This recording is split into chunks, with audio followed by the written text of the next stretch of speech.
Urgent Home Reaction. This is biggest logistical flex of all time. Berlin Airlift by channel the Federation. Yeah, the newest video was uploaded, I guess, like yesterday or something.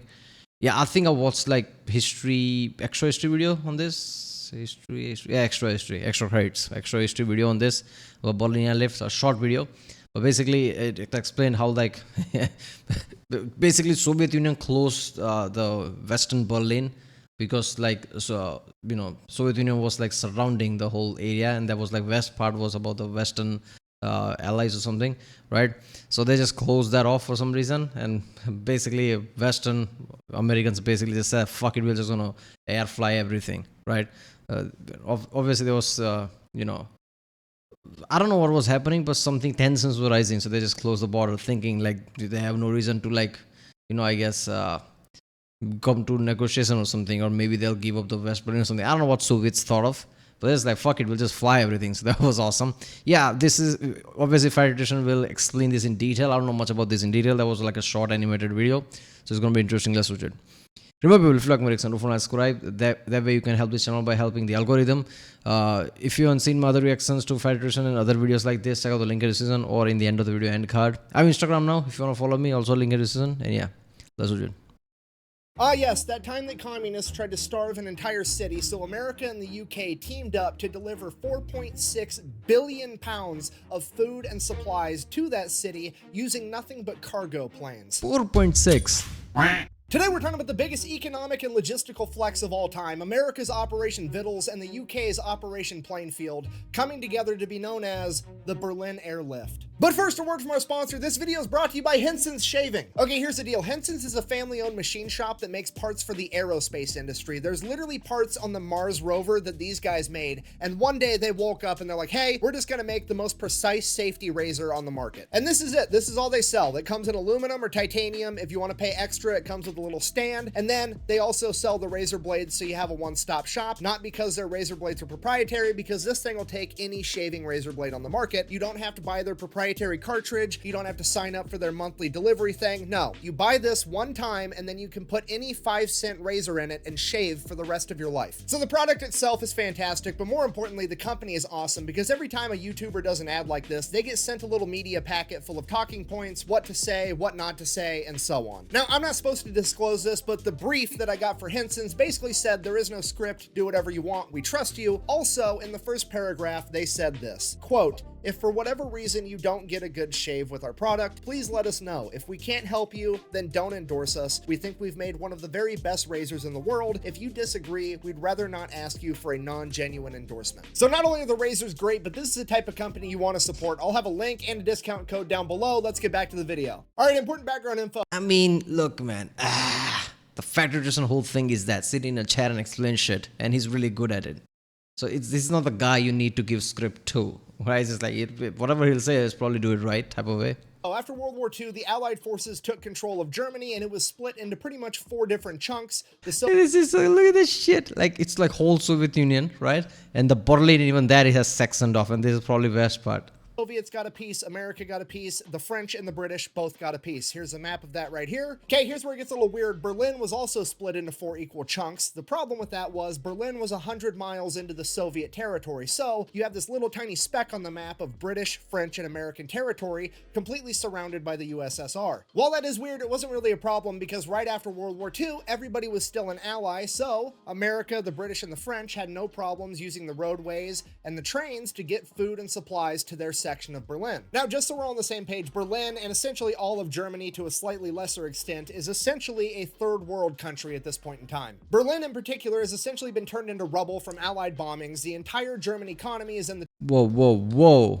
Look at that, it's like a hole and somebody's doing someone else. Berlin oh my god. has essentially been turned into rubble from Allied bombings. The entire German economy is in the oh toilet, my god, and look at all this of the shit. German people are not getting a lot of sympathy from the global community because, well, they kind of started it. Now, with the Allied forces in control of Germany, it is their job and their responsibility to help... Started it. They were the only one.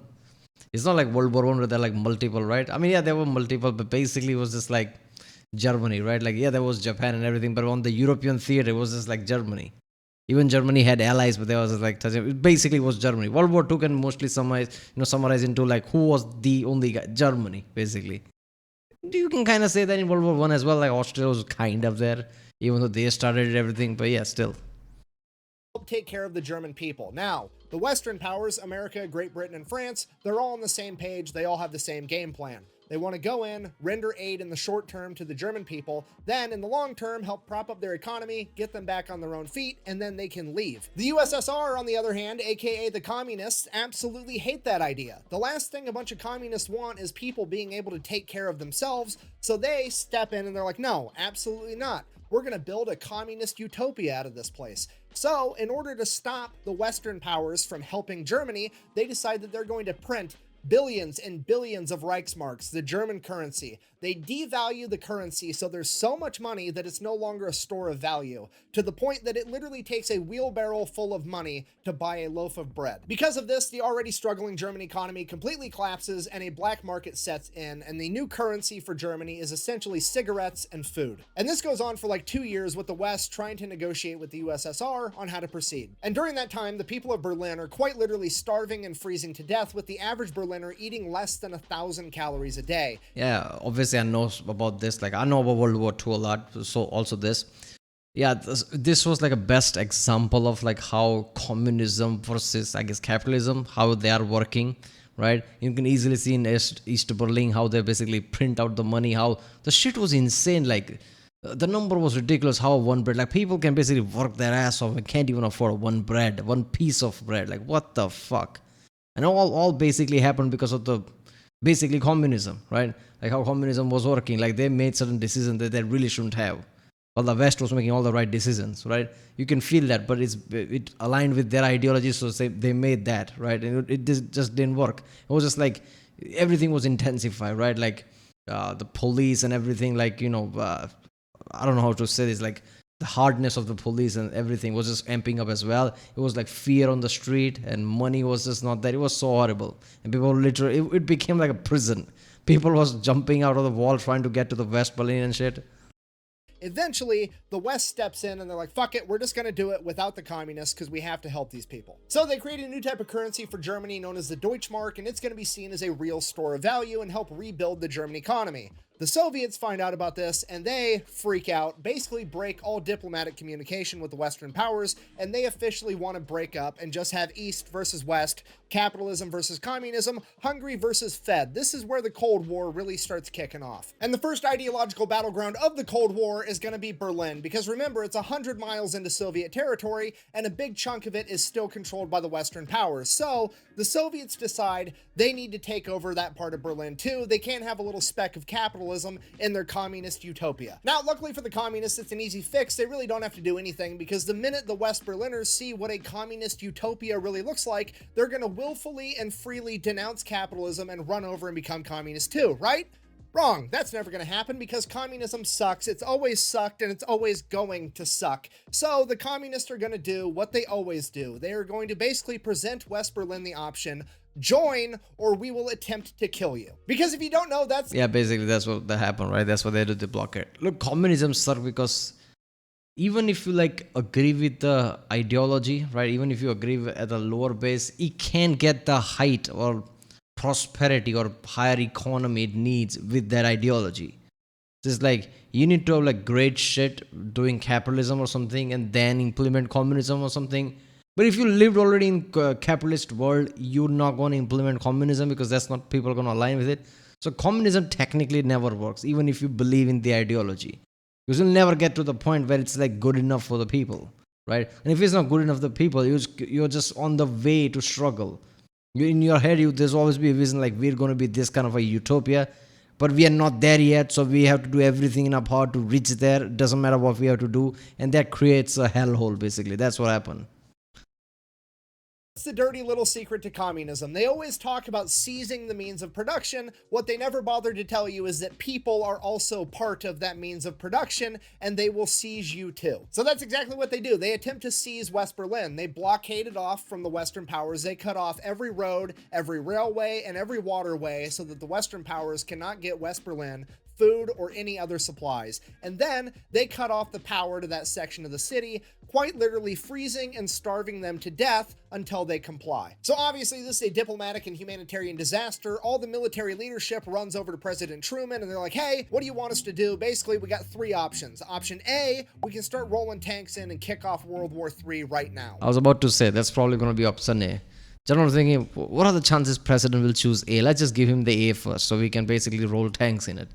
Option B, we can just leave the Berlin people there to die. And option C, we can try to fly in as much food and supplies as possible, but getting enough to feed an entire city is basically going to be impossible. What do you want to do? Now, obviously, I'm paraphrasing a little, but Truman basically said, we're America, we don't start world wars, we just finish them. Also, and I quote, we stay in Berlin. Period, which narrows it down to one single option. They are going to fly in enough food and enough supplies to try to feed all of West Berlin. Here's the catch with that. The American leadership has absolutely no idea what that's going to take or how to even proceed. So they go to the British government, who has just spent the last decade rationing their own people, and they have a great understanding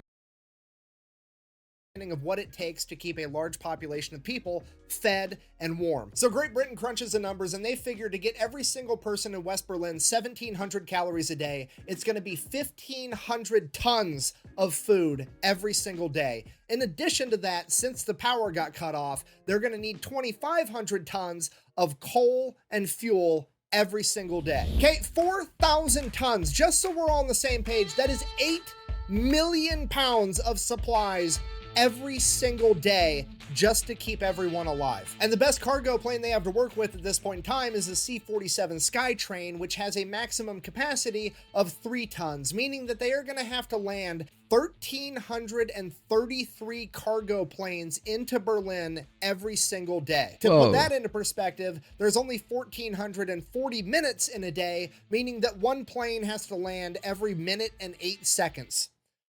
This is impossible. Despite that, the newly formed United States Air Force says, hold my nuclear bombs and watch this shit, because on June 26, 1948, 2 days after the Soviet blockade, they launch Operation Vittles, where they are going to try to feed an entire city via cargo plane. 2 days after that, June 28th, the UK says, hey, we're going to help too, and the RAF launches Operation Planefair, and together this becomes known as the Berlin Airlift, and right out of the gate, it is a complete and utter shit show. They're trying to fly in planes from absolutely everywhere. It is disorganized chaos. There's planes crashing. There's mid-air collisions. It's a complete disaster, and on their best day, they're maybe able to get 1,000 tons of supplies. Wait a minute, they're going to parachute it, right? Right? They're going to drop parachute the thing?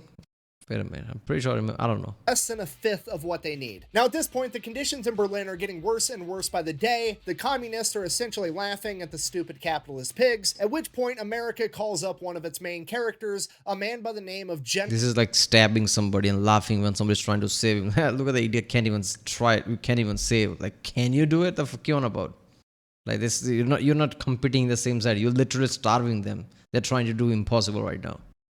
General William Tunner.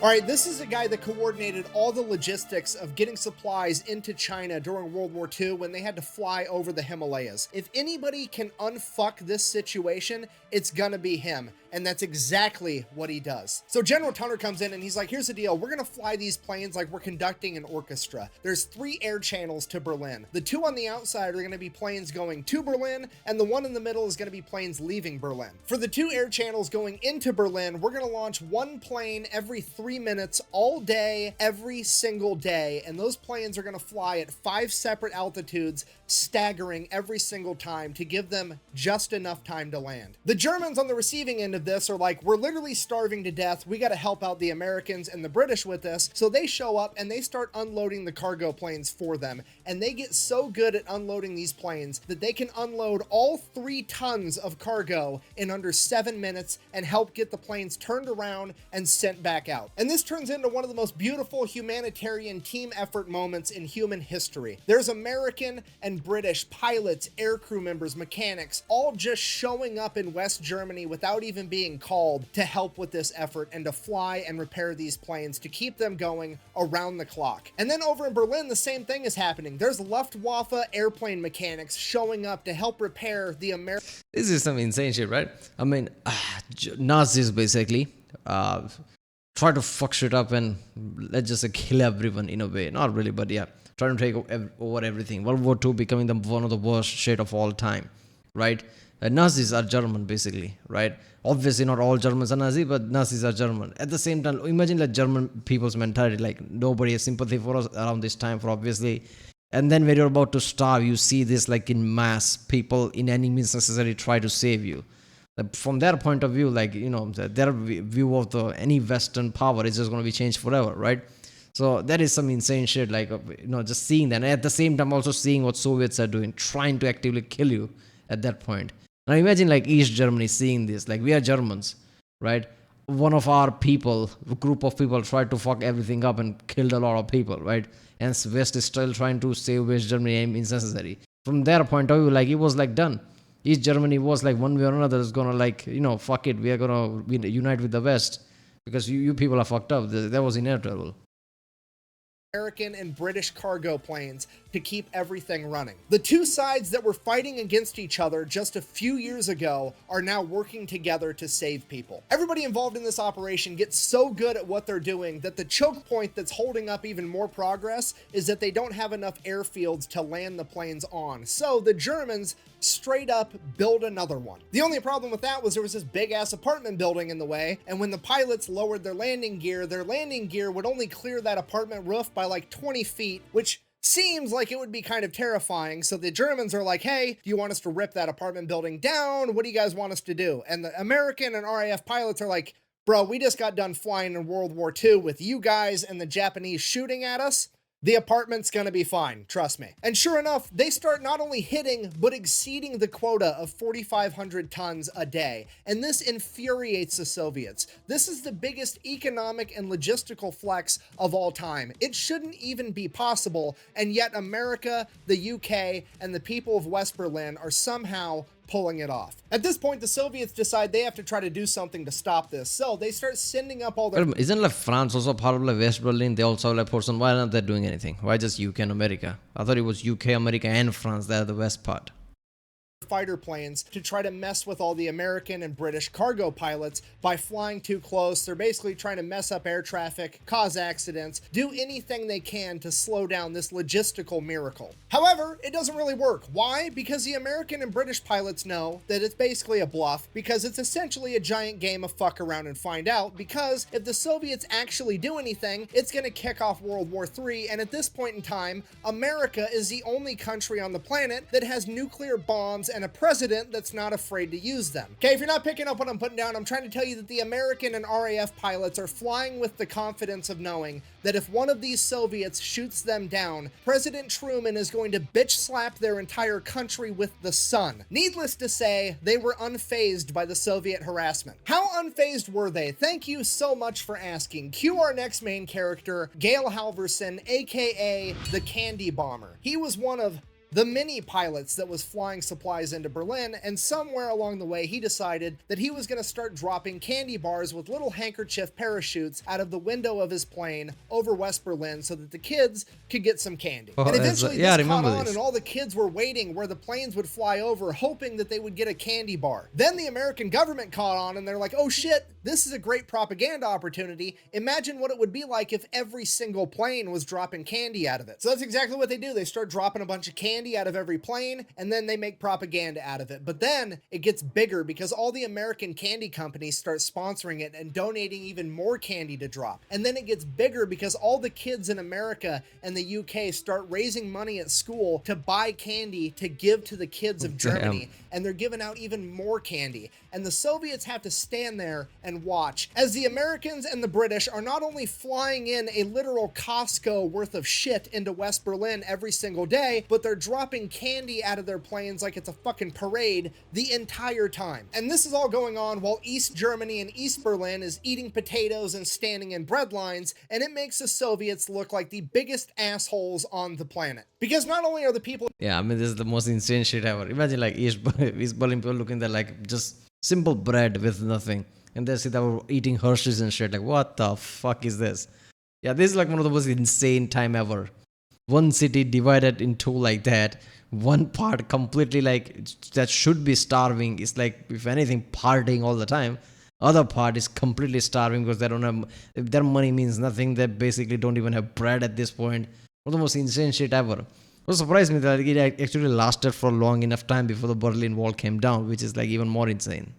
Of East Germany watching the Western world essentially move heaven and earth to help out West Berlin, they're also watching the Soviets be more interested in disrupting America and the UK from helping people than they are in helping the people of East Germany. In short, America and the UK are playing to win, and the Soviets are playing to not lose, and it is leading to a lower quality of life for all of East Germany. As it turns out, Sun Tzu was yet again correct when he said, "The sun may rise in the east, but it sets in the west, and that's because west side is the best side." But that's not what it means.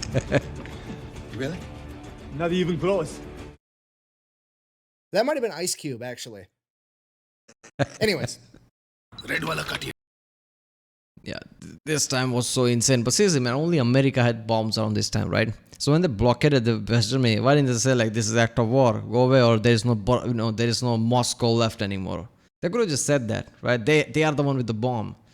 When you're the only one with a nuclear bomb, that gives you a lot of leeway, doesn't it? Like you can just basically say shit. Like if I don't know, I guess it depends. Like if they're just blockading, yeah, you could say that, but that's still starving the whole West Germany, so they can use that as an excuse. Like this probably act of war or something.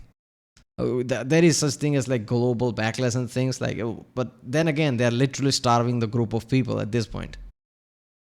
So now, in retaliation for all this, America and the UK and pretty much the entire Western world are going to put a bunch of embargoes on the Soviet Union and punish them financially and economically. Now, the Soviets absolutely cannot afford this, but they keep telling themselves, it's okay, winter is coming, and as soon as winter gets here, they're not going to be able to land all these planes, and this whole thing's going to fall apart. We just have to wait out long enough for winter to slow down America and the UK. So that's what they do. They just try to shoulder the financial burden and wait for winter to come and put a stop to this entire thing. Winter comes, and winter, it does slow down some of the flights, but here's the catch. America was also developing bigger, better cargo planes, and now America isn't just flying the C-47, America's flying their new cargo plane, the C-74 Globemaster, and as opposed to the previous C-47 carrying only 3 tons, the Globemaster can carry 25. So despite the fact that weather can sometimes delay flights, America and the UK continue to improve and increase the amount of supplies that they are delivering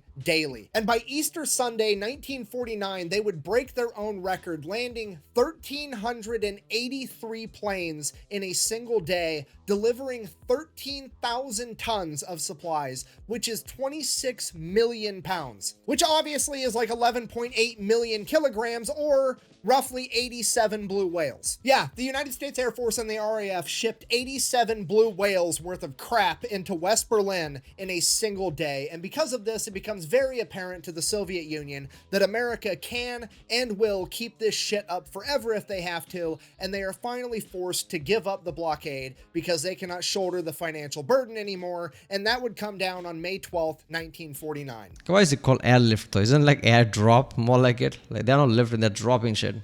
And with the roads and railways to West Berlin finally open once again, the Berlin Airlift would come to an end after 15 months, 277,000 flights, spanning 92,000 miles, and delivering 2.3 million tons of aid, which is roughly 4.6 billion pounds, or 15,333.333333333 blue whales. This is the greatest logistical and humanitarian feat ever accomplished, and the Western world did it with communism doing everything it could to slow it down. So in conclusion, fuck communism. The best way to support the channel is go buy some merch at thefatelectrician.com. Quack bang, out.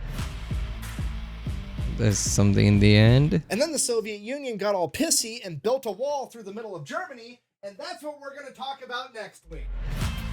I have really.